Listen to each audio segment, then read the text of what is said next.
Hello, hi. So, welcome back to another episode of Thousand Miles AI. So, today we are going to continue with the series System Design. So, if you are following us, like we have been already talking about why system design is becoming more and more important in today's AI-based agentic development, right? So, go again, like if you have not followed before.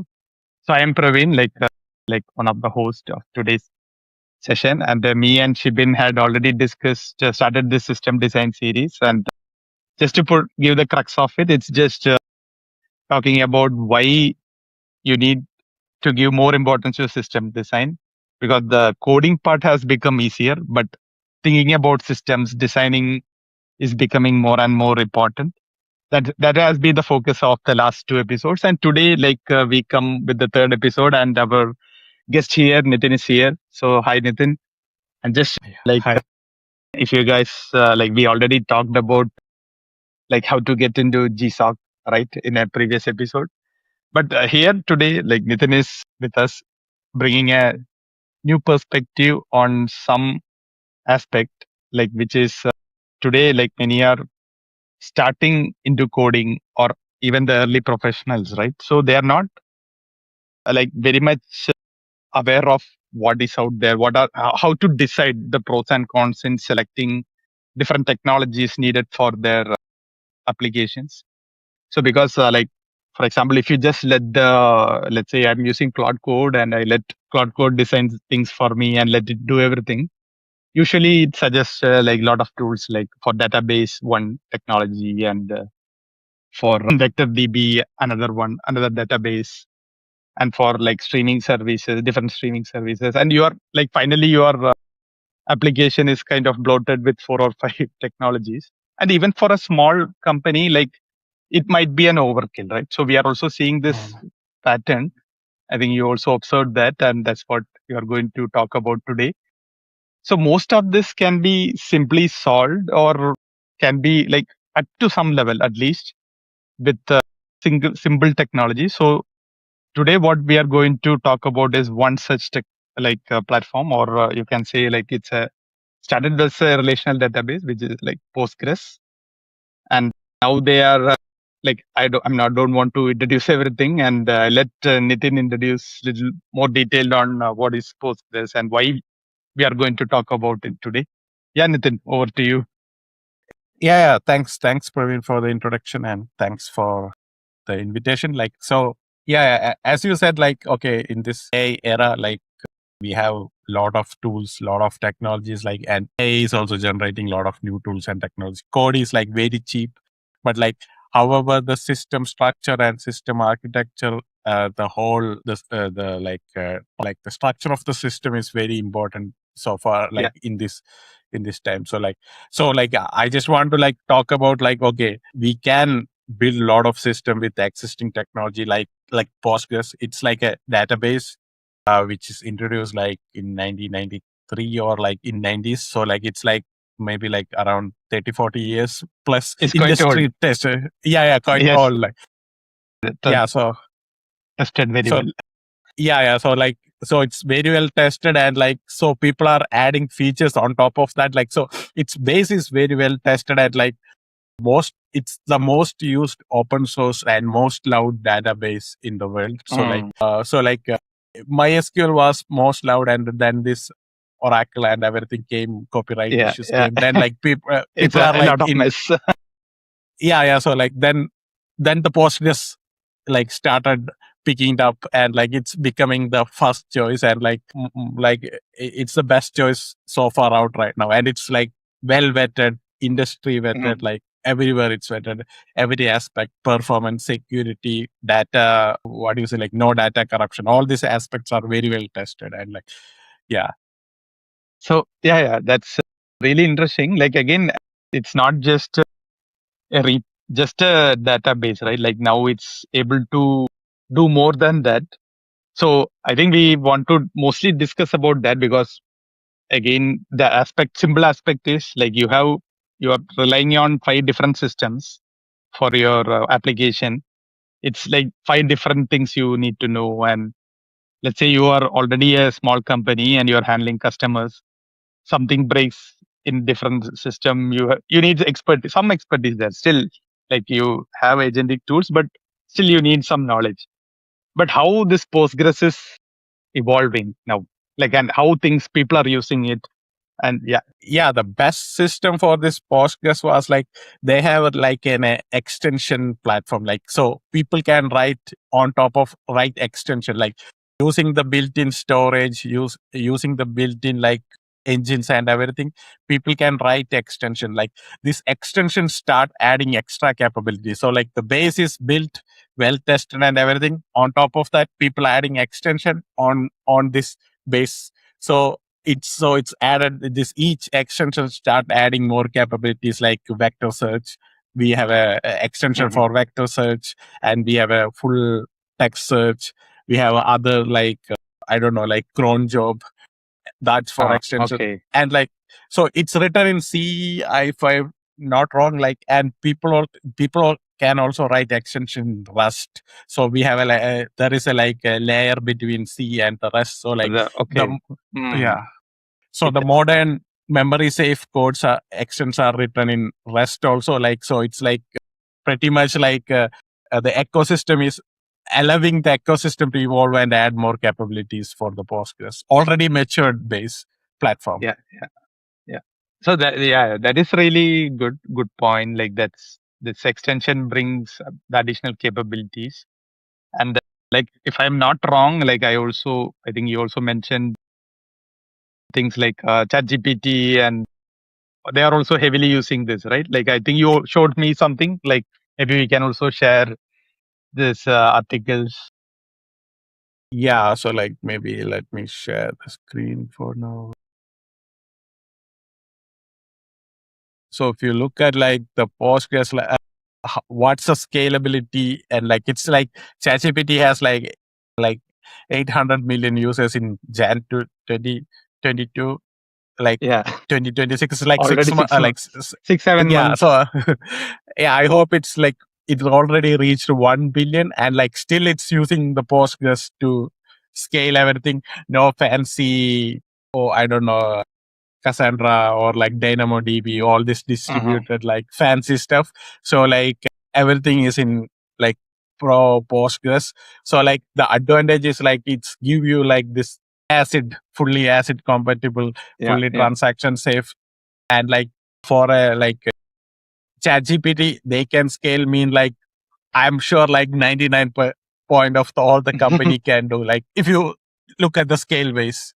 Yes, yes, yes. Exactly. Like the like how quickly ChatGPT came to this number, right? And they are still able to manage this with PostgreSQL. Already says that okay, this is very well tested and it's proven for scalability as well. Like it's not just only for weekend projects or like MVPs, but it's good to like many levels. And not only the SQL part. Now I think, as Nithin mentioned, the extensibility is helping it in other aspects as well. So yeah, I think so. If I'm not wrong, Supabase also have like a platform hosted based on fully based on Postgres, right? Yeah, if you look at the like Superbase also, like we can see like it's like a, they say like it's a Postgres as service. Like on top of Postgres, like they add authentication layer, they added Uh-huh. like different I don't know capabilities. Like so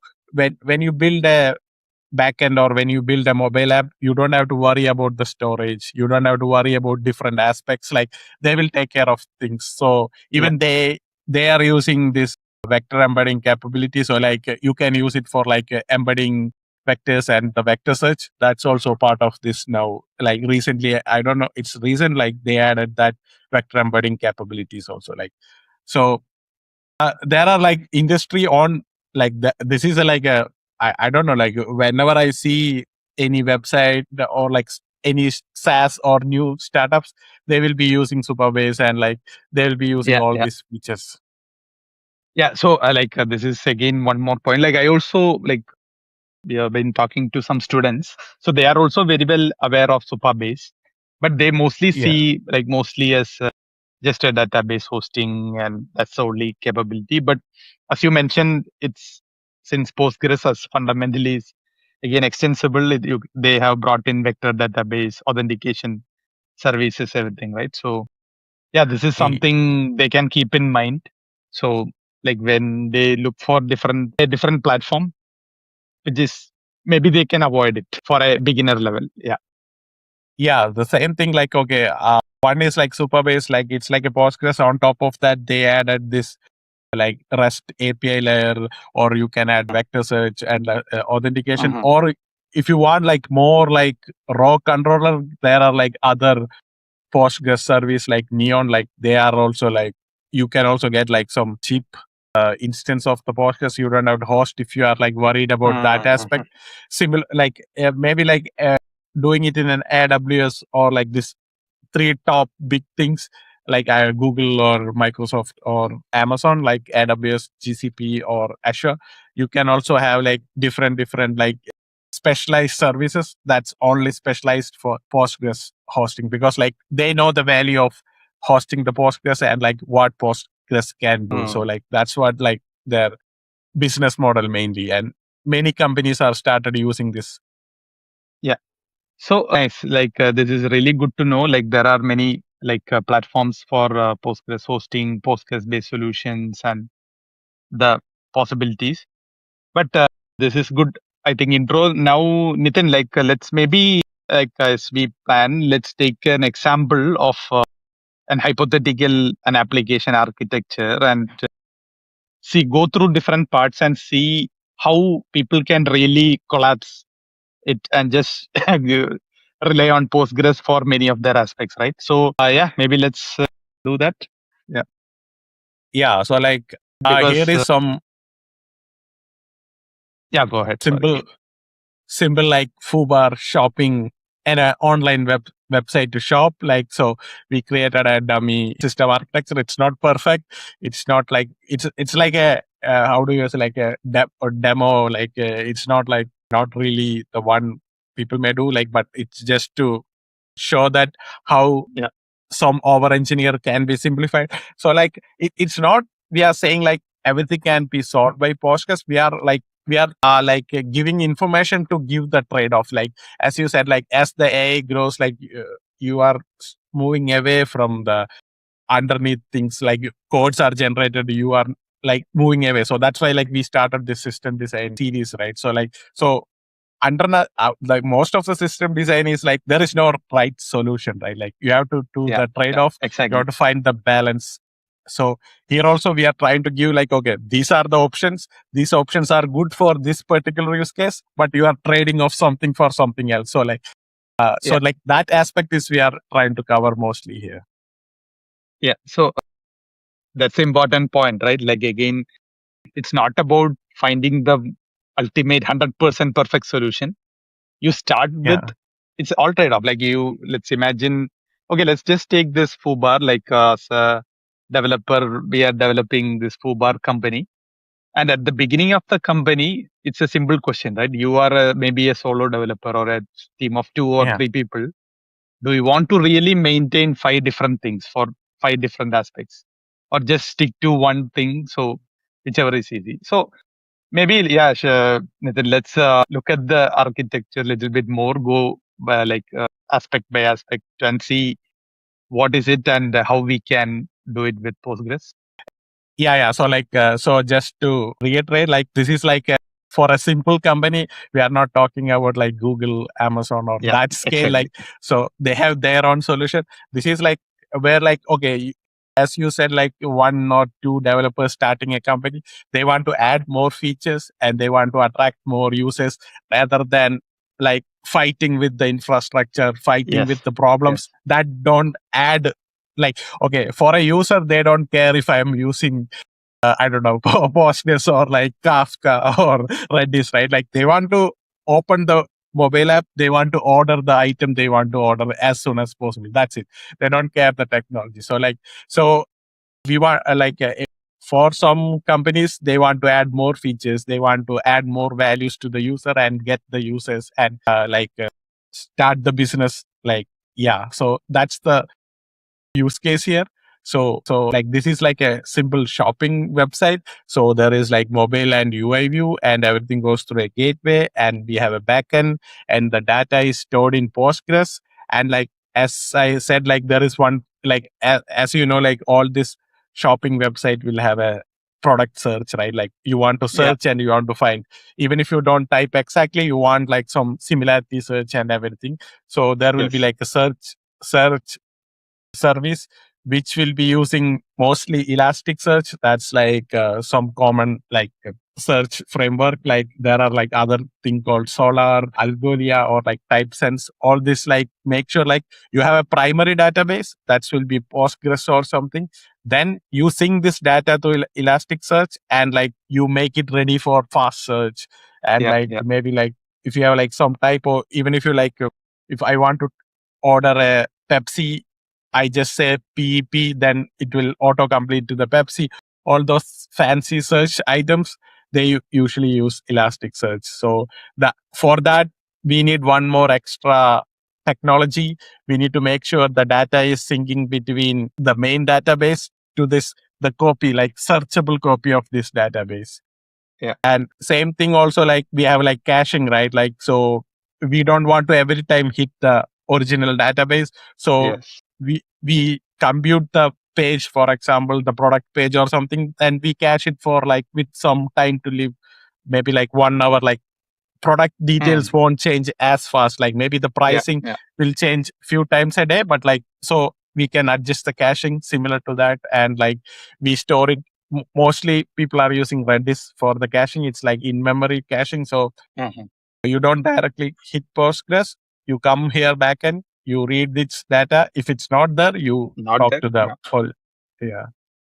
So that's like one more extra technology. Mm. So this is the main database. Then we have a caching on top of that. Then like usually the same thing, like, okay, this is a e-commerce site. So we have to notify when we have to send some email after ordering them. We have to notify to the mobile through something. We don't want to do it immediately. We have like a background worker doing these Mm. things, right? Like, so we need a job queue to accumulate all these things. So usually job queues are everything is done in the Kafka for the asynchronous processing. So we had like one more technology. So like here Yeah. in example, we are apart from Postgres. Okay, I didn't talk about Pinecone. Yeah. Like, Yeah. okay, The Pinecone. Yeah. That's also give a brief intro. Yeah. yeah, Pinecone is like storing the embedding and the vector embeddings, so that like you can find the like semantic search and all those Mhm. as things.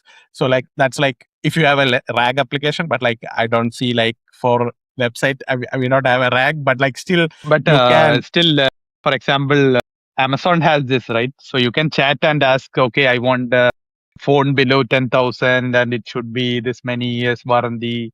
You can ask in chat now. So, I y- mean, it's coming for sure, but y- slowly yeah. adapting, So like probably. here we can use it for recommendation also, right? Semantic Mm. Yes, similarities. yes, So exactly. we Yeah. index all the products, then we can find, okay, what's the similar product similar to show. Like normally all this e-commerce website, they show this similar product, right? Like, so Yep, we yep, can use it yep. for recommending.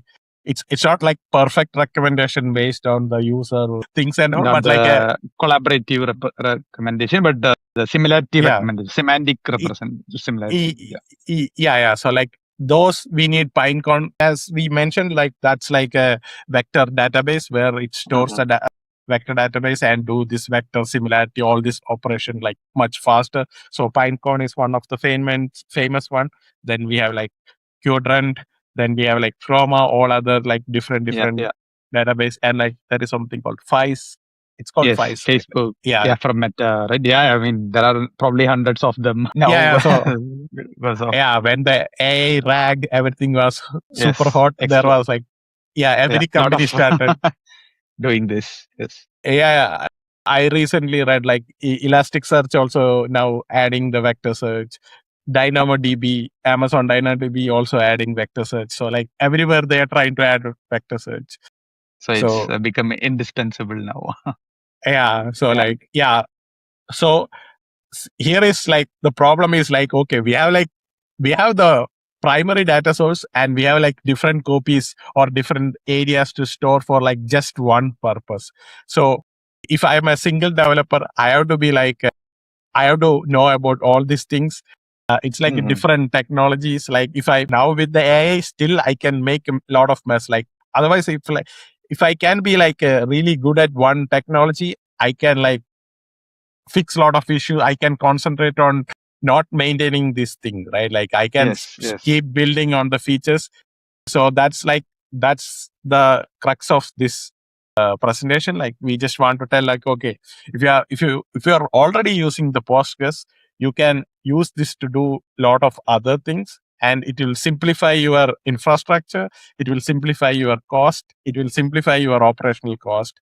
And with a side note, this is not fully replacing all other technology. So you have to use the trade-off. There is like we will talk the trade-off as we go detail into each of this aspect. And as the company grows, you can move from one technology to another. You don't have to when you start the product. You don't have to look at the Google scale, right? Like you can exactly. yeah. So that's a thing too. That's a big big takeaway, because you always have this as a engineer. You always tend to do over engineering, and so like a lot of company, we need that growth mindset. Like instead of complicating the back end and everything like this, our infrastructure, okay, I need to build the products, I need to build the features and get into the market, get more customers. Then once I grow, like if I'm getting like maybe like if I have like 1,000 users, I don't need all this. Like if I have like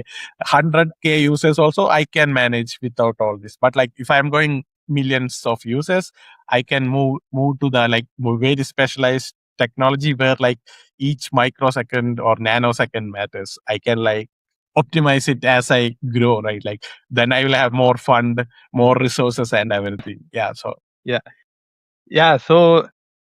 now we gave an introduction of how typical. I mean, there are many more things, but we gave the important points, right? So now, how with the current capabilities of Postgres, what do you think how this new architecture will look?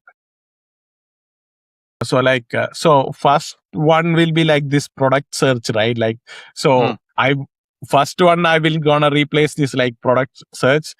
I will just okay. I think I have a copy of this. I will just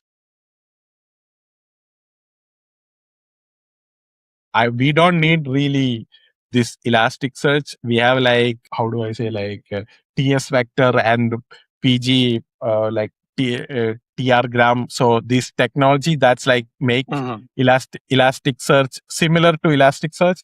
We can do like full product search. So basically, it will index like so. If you have like product name or product description, it will index based on like I don't know, the using the English dictionary, it can index like, okay, so what like water, liquid, all those things, semantic meanings, it can index similarly, even like water, watery, all those things, like similar words. So it like this Postgres as like this TS vector inbuilt full text search capability. What is basically whatever Elasticsearch, almost all the features Elasticsearch is doing, which can be done through the Postgres. And one more important thing is like this syncing between Elasticsearch, right? Like so, if I change something on the product, I have to update the Elasticsearch. Sometimes I've seen this lot of developers complaining. So there is a data in the main database, but like when they search, it not be visible because like some syncing broken or something. Data is not there. Data is not indexed in Elasticsearch. So in Postgres, this whatever like PS vector, you can add a column in the same product table, and you can index all this full text search indexing on the columns. So like that already solves that problem, like most of the problems. So like it won't be as better or like as fast as Elasticsearch, but like as I mentioned, like if you have like 100K users, and like it's not a problem, like it's not really a problem. And like so like there are some drawbacks when using this Postgres, because like this is not built like Elasticsearch is built to solve the text search. The this text search on Postgres is like an addition to the the database. So that limitation you have to keep in mind. You can start with the Postgres text search. If you find like, okay, this feat, I need some feature my users can't live with, or like it's hurting our product's value or something, then you can go to Elasticsearch. Otherwise, like you don't have to waste a lot of effort on like doing this Elasticsearch. So I would say like, so this product search also can go through directly to Postgres. data Postgres. And like the advantage is like whenever you add a new product or change a new product, the search is also updated. Immediately it's updated. No lag, no chance of data being lost or something, syncing being like, yeah. And also it's in a single database. So you can like do the join between tables and everything in the database. Otherwise, people do is like they do like it's a two different system, right? Like they search, then they want some metadata, they have to come to the primary database to do some metadata related filtering and everything. So you can avoid everything. Yeah.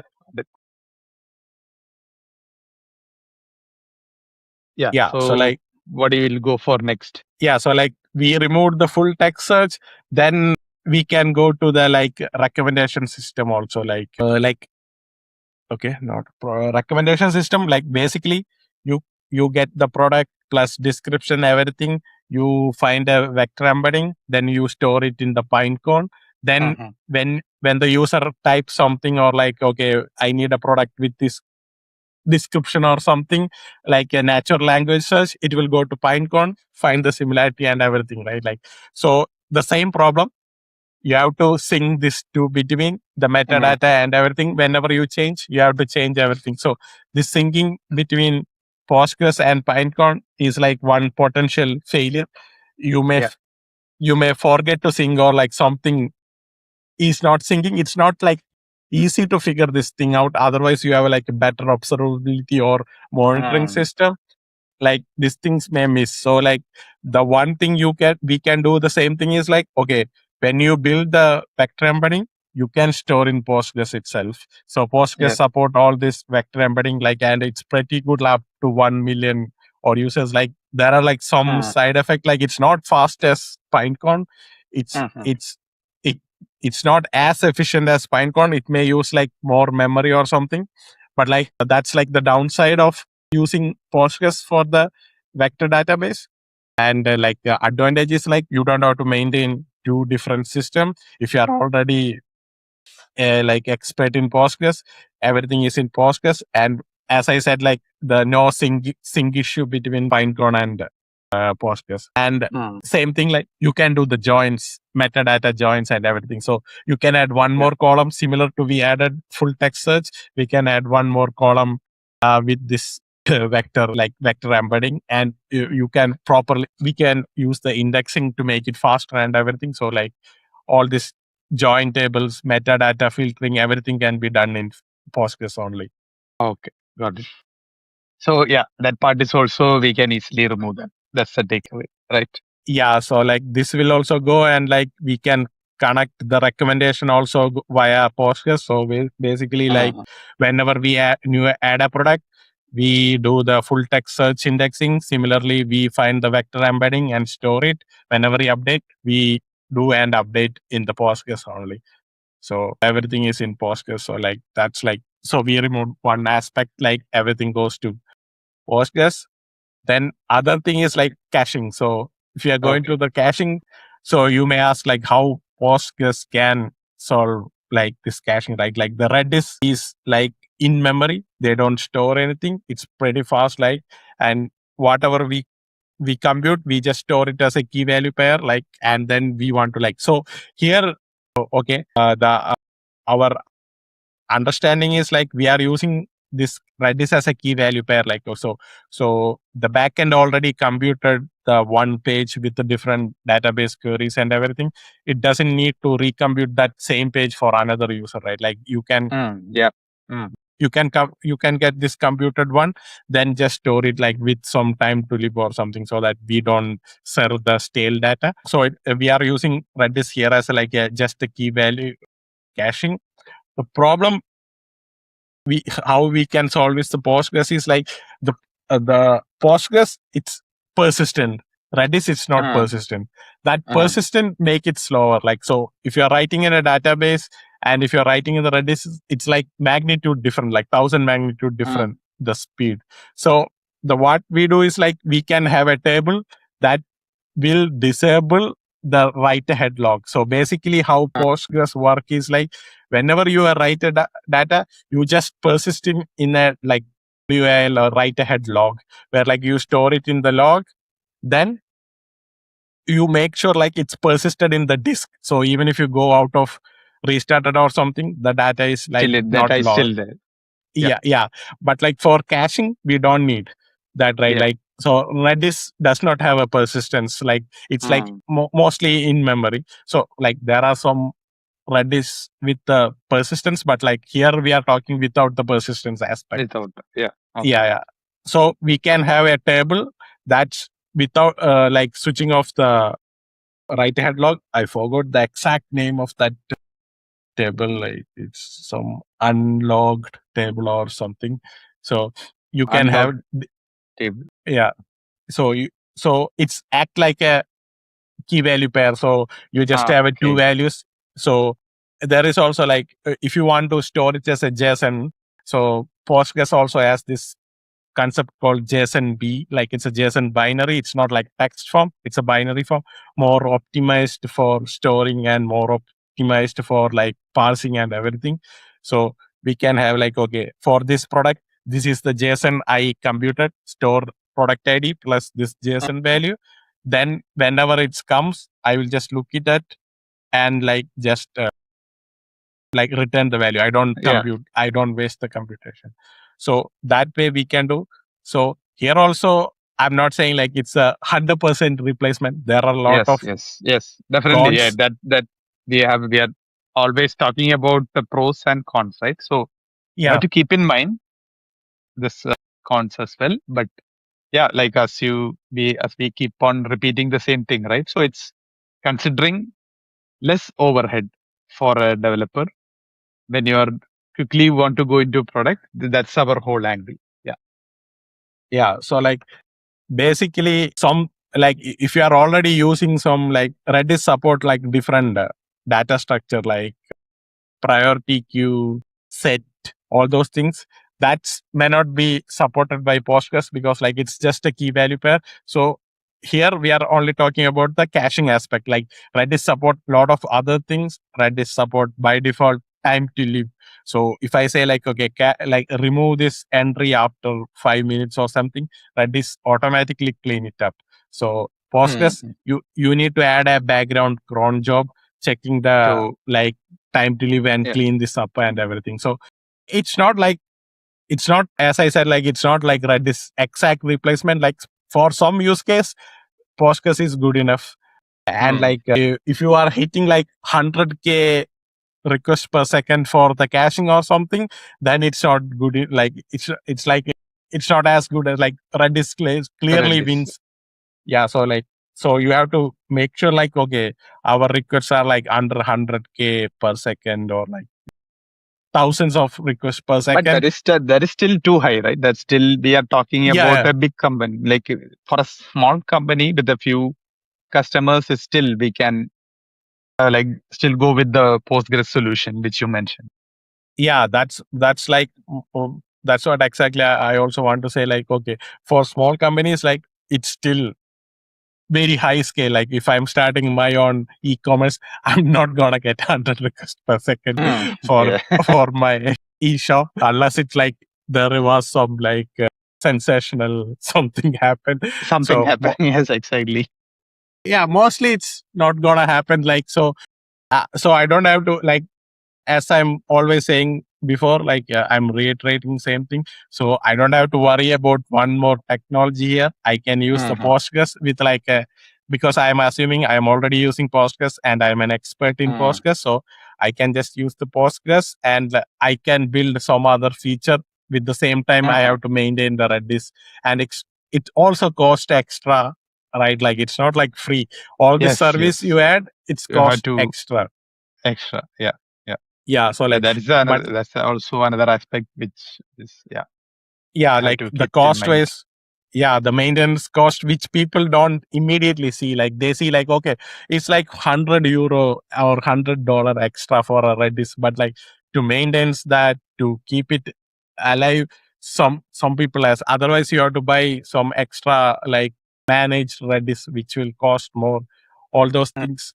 Yeah. So the maintenance cost you have to always think, but like for like, I don't know, like for like medium scale and software or like web applications, it's not really needed.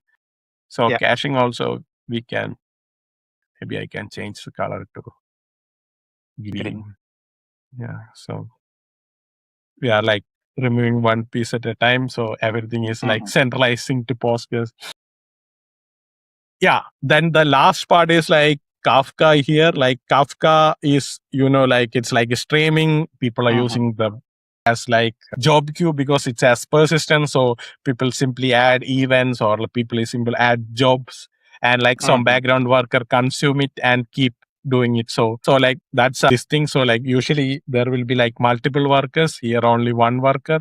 So basically like we will have multiple workers concurrently consuming from the Kafka.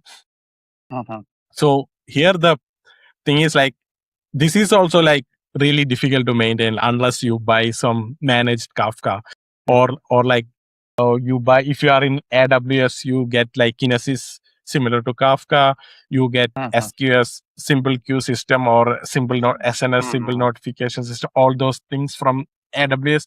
I don't know, you have, I don't know what's there in like Google has some PubSub or something similar. So all this, I think all will have something, some solution of this. yeah, basically like a messaging queue basically, or like RabbitMQ. Some people prefer RabbitMQ similar to, yeah. So all those things, yeah. So the here like my this, in this application, its main use case is like, okay, I want to dump all my work in a particular space, and I don't have to worry about, let it asynchronously process. I don't want to block anything. If I get an order, I will just say like, okay, send an email to the user once I process this order. Like I don't have to wait the user unless I send this email, right? Like email can be sent in background once even I say them success. So we will get like, so this is like basically using as a job queue. So like same way we can also use Postgres. We can store these jobs in a table. So we say like, okay, email sending jobs. So we can say like, okay, send this email to this particular email address. This is the subject. This is everything. We just write into the database. It's pretty fast. We are not blocking and everything. Then this background worker can keep polling to the table and ask like, okay, is there any work? So you may be wondering like, what if like 3 workers say do the same thing, right? Like, so will they send 3 emails if they take? Yeah, so like that's why like there is a like a locking system. So it's called select for update. So it's like, it's just lock that row. So if this worker pick this up first time, it will lock that row. Then the other workers, when they try to pick it up, they don't see that. So that's called, it's called select for update. Maybe I can visit. So it's like, whenever I select something, I will at the end, like I will say like, okay, select for update, and it also says skip locking. So basically it say like, okay, the first one, like, so it's a row, right? Like I have like multiple jobs in the table. So first worker, select the first one. So it locks that for first row. When the second one, usually if I don't use the skip locking, it will fail, right? Because like it's tried to select the first one, but it's locked by someone else. So it's usually fails. Instead, we can say like, skip the locked one. So it will pick the second one, and the third one comes. First 2 are already booked by some other worker. It will select the third one. So basically, it's keep pulling each, whatever worker it's trying to do the work, it will lock it. So we will make sure like only one worker picks one work, and we don't have the duplication. So that's also solved in the Postgres. Okay, so that's good. So then we have that also going to be green, then that path. yeah, so like we can basically remove that thing, and like background worker also. Okay.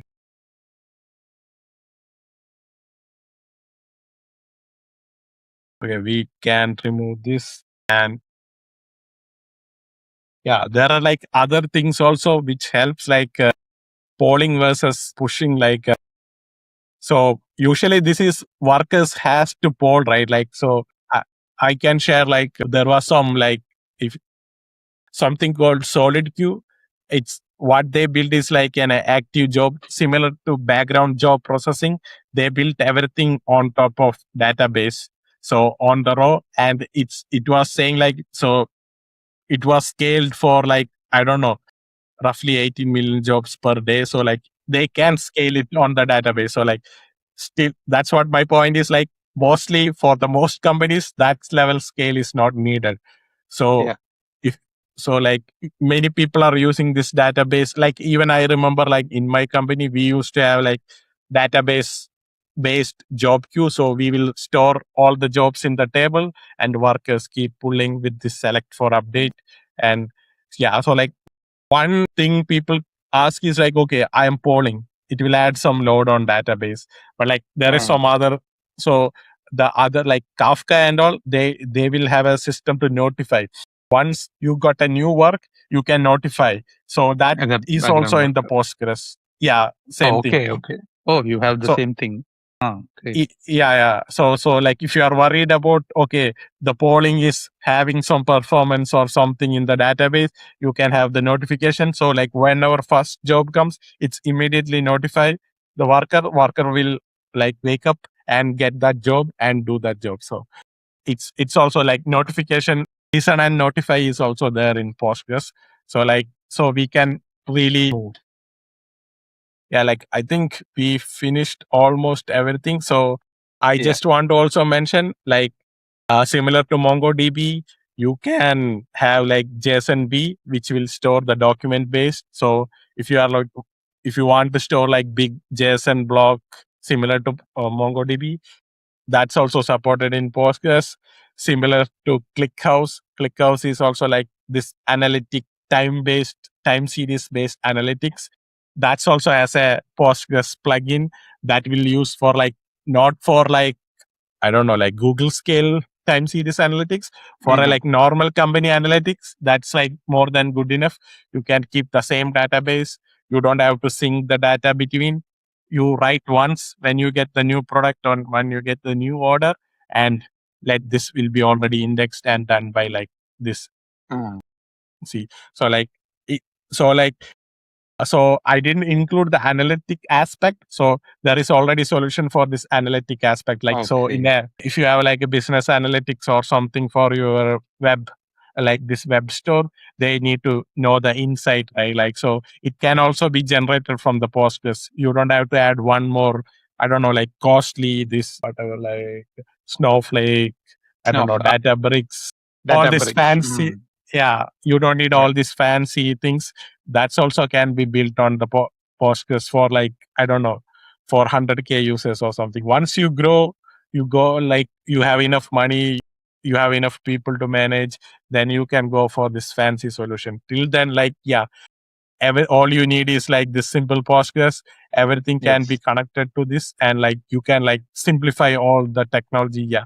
So basically, we removed like 4 technologies and used Postgres. We didn't add Mm. this analytic stuff. If we added, like There we are could have replaced that. still, Yeah. as you mentioned, right? The extensibility is giving more and more options to do many e- things. yeah. And like if the like OpenAI can scale, definitely most of our companies and most of the startups won't. 99, 90, more than Yeah. 95% of the companies can. Yeah, there are like maybe 100 or 200 companies which will have like that level scale. Open AI scale. Yeah. Traffic. So yeah, Nithin, like very nice. Like from where we started and where we are, like we collapse almost 4, 5 tools to just one database and make use of the extension. So guys, like this is the like key takeaway we want to give. Just I mean today you don't have to know the details like the internal working terminologies or whatever. You just need to have this mental model. Okay, I can get done with just one like Postgres DB, a lot of things. You just need to know that now. So this is, I think, the biggest takeaway, right? So not knowing this, many people just rely on whatever the your A model is saying and go with the flow. Or like even like many people are not aware of these things. So I think this was the big takeaway for me. Like you have to just have this mental model. So that's what we are trying also to bring out in this channel, right? So we are not going to like talk about all the algorithms or all the things supported by Postgres, but the model, like what, how you have to keep in mind, okay, these things exist, and this will help you save you a lot of time and headache, like in a real production use case, right? You don't want to be like, I know I like, I have not been in on call too much, but you know the pain of being in on call, and you don't want Yeah, things. yeah. More the technology, more this syncing between different data sources. That's like a painful. Like it's like the sync will fail silently unless you have like pretty good monitoring, and you will wake up in the midnight like someone complains, okay, the data is not there or something. It's not like Yeah. yeah. So yeah, Nitin, like I think it was a really good session, and like, do you have anything to add, like any final note or? No, like I just want to show like this was the initial version. Then Hmm. we keep deleting stuff and using the Postgres. So like it's just like in a small story, I would say like, okay, if you want to nail a hammer, not like hammer a nail, but you don't have a hammer, you can still use some stone nearby and nail it, right? Like you don't have to you don't have to stop your work just because you don't have the hammer. Like you can look at the work, some things you have, and you can make things work for like lot of cases. Yes. So yeah, very well said.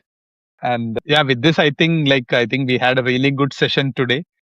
And I mean, let's see, like if someone have more interest, like they want to know more about Postgres or some specific aspect of how, let's say, like how caching can be done. What is the comparison? I mean, we also had a plan to do a detailed session on Redis. Maybe we can later do Redis versus Postgres. Let's see, like based on our user interest. And thank you, Nathan. Thank you for spending this time. And guys, like if you have any questions or anything to comment, please let us know in the comments, and we will try to address this. And we will see what is the interest, and we will make a future video. And with this, I also say please subscribe to Thousand Miles AI for such interesting content. And have a great day. Bye, Nathan. Yeah, thanks.